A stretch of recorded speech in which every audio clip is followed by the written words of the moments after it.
আসসালামু আলাইকুম। আশা করি সকলেই ভালো আছে। তো সর্বদাই আমি ভিডিও করতে চাই, ভিডিও বানাইতে চাই, ভিডিও আপলোড করতে চাই। সবাই অনেক ট্যালেন্টেড মানুষ, অনেক জ্ঞানী মানুষ। আপনারা ভিডিও আপলোড করেন, আপনাদের ভিডিওগুলো অনেক ভালো লাগে। অনেক বড় বড় ইউটিউবার আছে। তো এত বড় স্বপ্ন আমার নাই। আমার স্বপ্ন শুধু ভিডিও করা, ভিডিও আপলোড করা, এতটুকুই। সাধারণ মানুষ হিসেবে মানুষের কাছে পরিচিতি লাভ করা, এতটুকুই যেন কখনোই মানুষের সাথে যেন অহংকার যেন না করি, মানুষের সাথে সর্বদা যেন ভালো আচরণ করি, মানুষের সাথে যেন কখনোই খারাপ ব্যবহারটা না যেন দেখাইতে হয়, সেই মন মানসিকতা যেন আমার থাকে। আমি আল্লাহর কাছে শুকরিয়া যে আমি যেখানে আছি, যেভাবে আছি, যেভাবে চলতেছি, আল্লাহর কাছে আলহামদুলিল্লাহ। আমি যেন এভাবেই যেন আমার জীবনটা যেন সারা জীবন পার হয়ে যায়।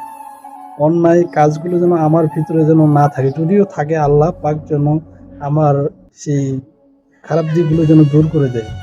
আমি সর্বদাই ভালোভাবে চলার চেষ্টা করি। আমার যদি কোনো খারাপ দিক থাকে অবশ্যই আপনারা আমাকে জানাবেন, আমি সেই কাজগুলো থেকে বিরত থাকবো অবশ্যই। যদি আমার কোনো অন্যায় কাজ হচ্ছে, আপনারা দেখতেছেন যে এটা করে আমি যে কোনো কাজ করি, আপনাদেরকে সাজেস্ট করে সেই কাজগুলো করব অবশ্যই। আসলে আপনারা জীবনে ব্যয়বহুল জীবন পার না করে সাধারণভাবে জীবন যাপন করেন, দেখবেন দুনিয়াতেও শান্তি, আখিরাতেও শান্তি। আমরা এই দুনিয়াতে আসছি কোটি কোটি টাকা সম্পদ বানানোর জন্য না। আল্লাহ পাক যাকে দিচ্ছে, মানে আল্লাহ পাক যাকে দিছে তাকে অনেক দিছে, আর যাকে দেয় নাই তাকে কিছুই দেয় নাই। কিন্তু সর্বদাই আপনি চিন্তা করে দেখেন যে আল্লাহ তাআলা সবাইকে ধন সম্পদ দেয় না, আবার সবাইকে গরিব বানায় না।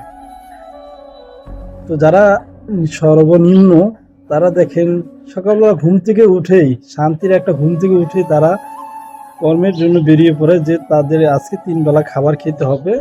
পরিবারে যদি থাকে 4 জন, 4 জনের খাবার যেভাবে হোক ইনকাম করে সেই খাবারটা খেতে হবে কষ্ট করে। তো সারা দিন কর্ম করার পরে 5টার দিকে যখন তারা বাসায় আসে, বাসায় এসে রান্না বান্না বাজার করে নিয়ে আসে, নিয়ে আসার পরে তারা খুব সকালেই 7টা 8টার দিকে তারা ঘুমিয়ে পড়ে।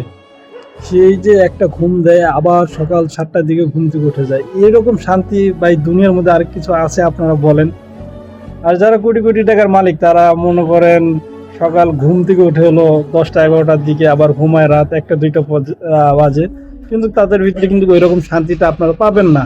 যে শুইলে ঘুম ধরে যায়, এরকম শান্তি আপনারা পাবেন না। ওই মোবাইল চালাবে, মানুষের সাথে সময় পাস করবে, এগুলো ব্যয়বহুল জীবনে থেকে সর্বনিম্ন জীবনটা অনেক ভালো। ভাই, শুকরিয়া করেন আল্লাহর কাছে যে আপনি যেখানেই আছেন আলহামদুলিল্লাহ। যদি আল্লাহ পাক আপনার যদি ধন সম্পদ বাড়িয়ে দেয়, কখনো অহংকার করবেন না। অহংকার করলে কিন্তু ভাই শেষ হয়ে যাবেন।